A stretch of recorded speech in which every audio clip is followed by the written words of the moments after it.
the Essenes embodied Jesus Christ.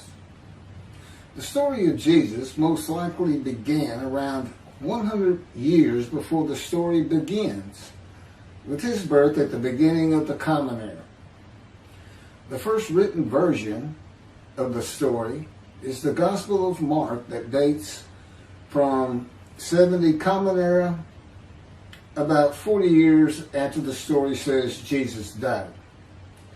This is also the time of the Jewish revolt against Rome and the defeat and expulsion of the Jewish people from the Promised Land.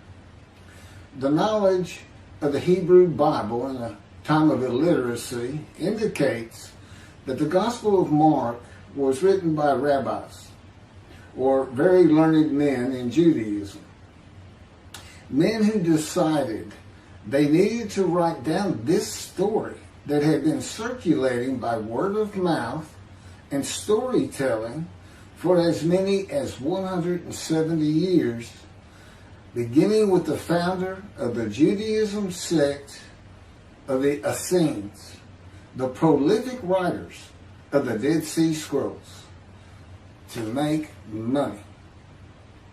Their temple, homes, and country were gone, and it was desperate times for the Jewish people. The name of the founder of the Essenes was with a capital T, the Teacher of Righteousness. That was his name, the Teacher of Righteousness. Meaning he was believed to be the man described in Isaiah 53 who makes the many righteous. The man Jesus claimed to be. According to the oral story that most likely began 100 years before the Common Era, BCE, with this man called the Teacher of Righteousness, who established a sect of Judaism known as the Essenes, this Teacher of Righteousness who fought with a wicked priest. All this information is in the Dead Sea Scrolls. Fought with a wicked priest. Did not like the way the temple was being run.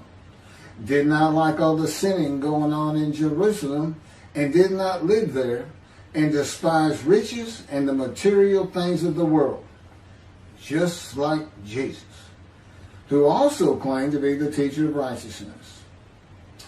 The oral storytellers, who were diverse and from different backgrounds, ethnicity, and ability, captured the imagination of the crowds with their oral skills and would earn their livelihood from donation of money and goods in the age of antiquity. Few could read in a world where literacy was restricted to just a few, and this did not begin to change until the Middle Ages. While the earliest forms of written communication date back to about 3,500 to 3000 BCE, literacy remained for centuries a very restricted ability closely associated with the exercise of power. Schools in ancient Israel, if any existed, served only the sons of the rich and the religious elite.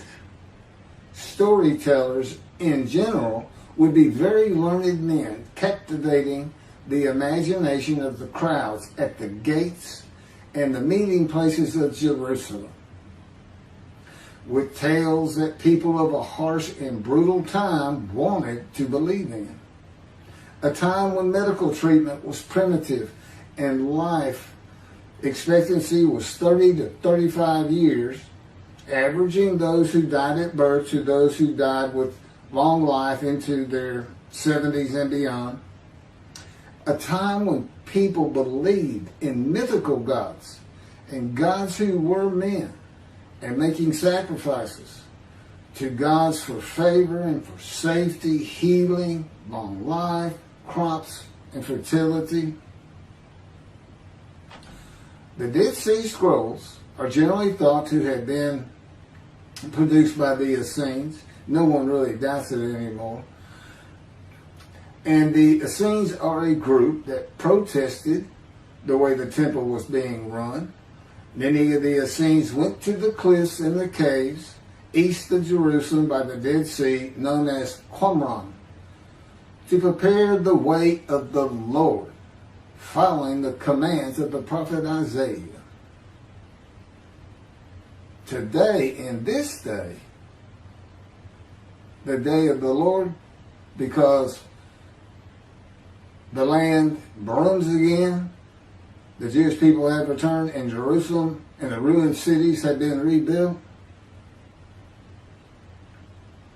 Elijah clears the way for the Lord. They went to Qumran to get away from the sinning of the people of Jerusalem and the ways of the religious elite at the temple, which would have been Pharisees and Sadducees. The Essenes are never mentioned. They're never mentioned in the New Testament. Now, they are prolific writers. And they had their own gate. They had their own gate throughout the life of Jesus and for 40 more years until Jerusalem was destroyed. And that in 70 Common Era, when everything was being destroyed, that's when they put those scrolls deep into pottery, big pottery, and buried them. That's what kept them from disintegrating into dust. And if you ever look it up, I mean, when I say prolific, there must have been many people, they were copyists. But they also did, well, I'm going to get to it. They made commentary on the scrolls. One of the first leaders of the Qumran community, again, was the teacher of righteousness, identified in the Damascus document and the Habakkuk Pesher. A Pesher is a type of commentary in Hebrew. In the Pesher literature, the teacher of righteousness is presented as a founding figure who directly clashed with an opponent called the wicked priest. Of course, we all know what Jesus went through with the religious elite, Sadducees, Pharisees, and the high priest. This was the wicked priest in his day, 100 years before the birth of Jesus. The man described in Isaiah 53 is often referred to the teacher because of verse 11, where God says, verse 11 of chapter 53 of Isaiah, where God says, "My righteous servant makes the many righteous." The teacher of righteousness and his followers left a library of information on his teachings, himself, and Scripture, and would seem to be the first of many men to claim or to be claimed by others that the man described in Isaiah 53. Jesus is not even the last. No, he's not. But, I mean, he's not even the last. The Hebrew noun pesher is found in the Hebrew of the Qumran scrolls in the sense of meaning, explanation, interpretation. It is similar to a midrash in the Talmud. Various biblical texts were deemed prophetic and were subjected to pesher interpretation even when appearing in non-prophetic literary context. A copy of the pesher of Isaiah dates to the beginning of the 1st century Common Era. The pesher of Habakkuk attributes this technique to the founder of the community, the teacher of righteousness. In other words, this pesher is written during Jesus' life. And they had their own gate, the gate of the Essenes. The Qumran sect, like the broader Jewish movement from which it sprang, took a critical view of the established orthodoxy of its time, believing Israel to be under divine judgment, regarding itself as the true remnant of Israel and awaiting its imminent vindication. At the, quote, end of days. At the end of days, evil would cease, the wicked would be destroyed, and the righteous would live under a divine blessing. This is not unlike the teachings in Judaism today of a redemption, restoration, and exaltation of the Jewish people by the world of Gentiles, the nations, with peace throughout the world when the Anointed One comes. The Anointed One means Mashiach. The New Testament would say Messiah, that it just means anointed to do a task for God. And that would be from chapter 11, verses 1 and 2 of Isaiah. And the man is described in Isaiah 53 according to the sages and rabbis of the time. He's known as the leper scholar. And that's because it's a man suffering familiar with disease, sickness that will bring you to grief and be exposed to death. Today we would say cancer. And he makes the many righteous by his knowledge. That's in Isaiah 53. By his knowledge. Not by his death, not by his crucifixion. Nobody dies. Exposure to death is not death. Jesus died. He was never exposed to death. He didn't get near it, but it did not happen.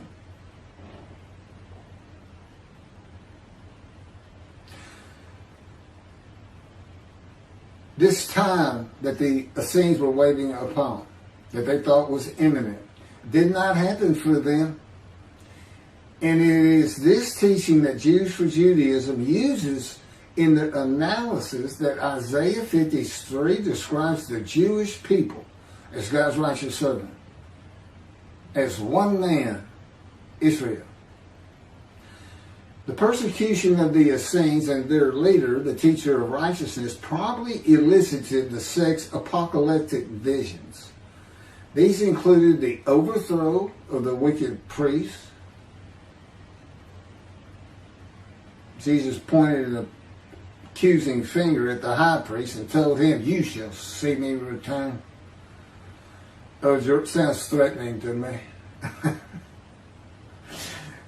The wicked priests of Jerusalem and of the evil people, and in the dawn of the Messianic age, the recognition of their community as the true Israel. Josephus Flavius describes this sect, the Essenes. This is a man living at the time. People wrote back then, but you can't find anything written by Jesus or about Jesus until after the destruction of the temple. He describes this sect, the Essenes, as one of the main three philosophical sects among the Jews, with a very detailed description. Excerpts from his book, Wars 2, chapter 8, include, this is in quotes, the third sect, which pretends to a severe discipline. These men are despisers of riches, and so very communicative as raises our admiration. And as for their piety towards God, it is very extraordinary. You would think that Jesus would have been in this thing. He fit right in. But again, we never hear a single word about these prolific writers. The other two philosophical sects were the Pharisees and the Sadducees. In the New Testament, the Essenes are never mentioned, as I said. All the stories of Jesus and his clashes with the religious elite of Jerusalem in the New Testament are with the Pharisees and the Sadducees. According to this same Josephus, the name of the gate in the southern wall of Jerusalem at Mount Zion was called the Essenes Gate. Everything about the Essenes says Jesus would have been one.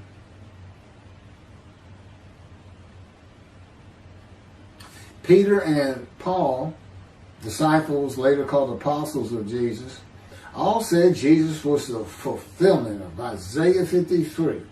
and the teacher of righteousness. All of Christianity does today. The Essenes, again, were writers and copyists and had their own gate in the southern wall of Jerusalem. Their founding leader claimed to be the righteous servant, so did Jesus. It is impossible to believe that the Essenes had not heard of Jesus. It is impossible to believe they would not have gone to Jesus to question him and verify the stories around him and his claim of being God's righteous servant and right about him. Because they believed that their founder was the Moshiach and that the end times were coming. Moshiach, anointed one, described in Isaiah 53. They're great followers of the things Isaiah had to say, and there's a picture written on it during the life of Jesus. It's impossible to believe it.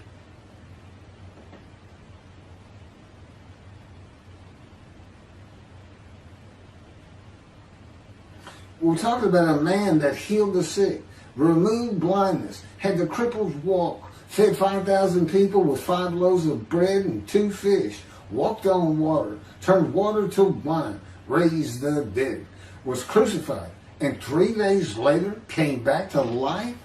And you think these people, how about Joseph Philadelphus? Why didn't he mention that? He talks about the destruction of the temple. He was there. The Essenes were present in and around Jerusalem for 100 years before the birth of Jesus and another 40 or so years after his death at the age of 30 in the first written story of him and his life in 70 Common Era. There is not one word written by the Essenes of Jesus. There is no account in the New Testament of Jesus and an Essene. There are no writings or even a mention of him by a single person or a group that was part of his generation while he was alive. There are no writings by Jesus. And prophets of God, men of God, servants of God had been writing for him throughout the biblical times until he stopped talking to his prophets. The Hebrew Bible ended. The last prophet he spoke to, Malachi. Malachi chapter 3, the last chapter of the prophets,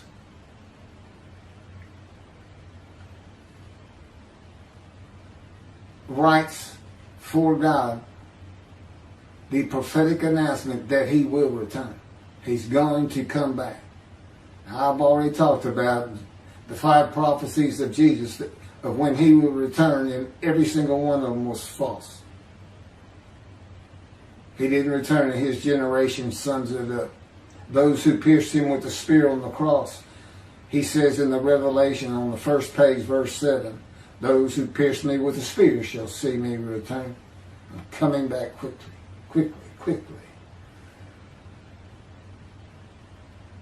Nothing was written by his disciples.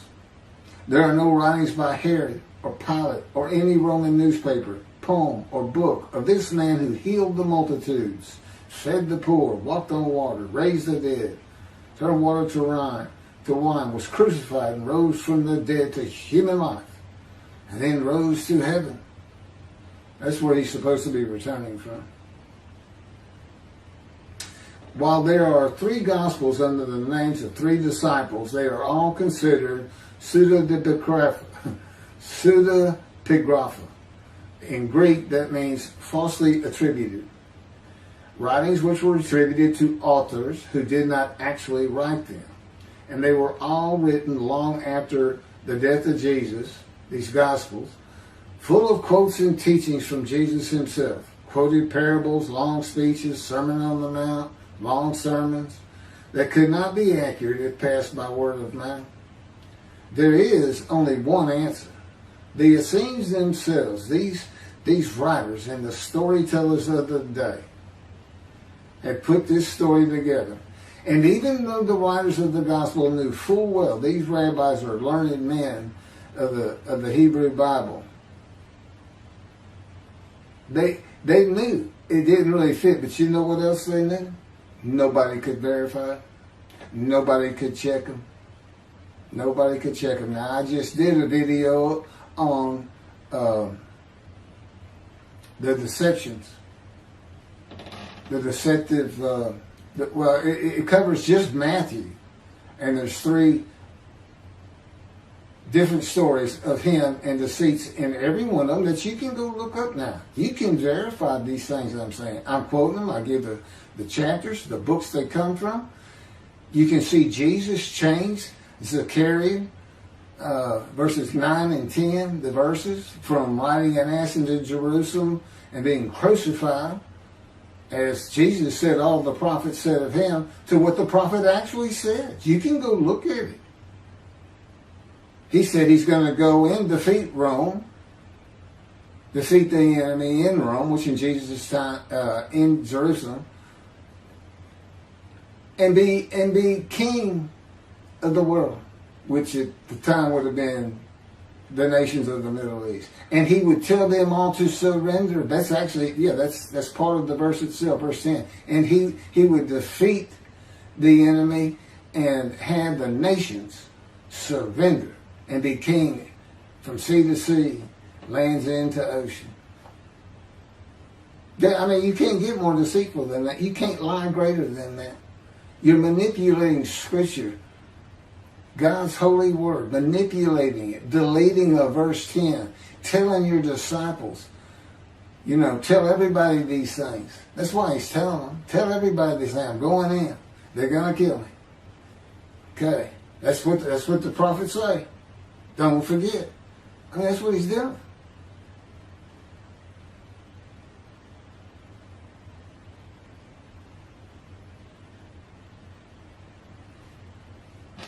Jesus is a myth. Go look at it. Go look at what a myth is. Believe me, it covers the New Testament. It covers Jesus Christ. Thank you.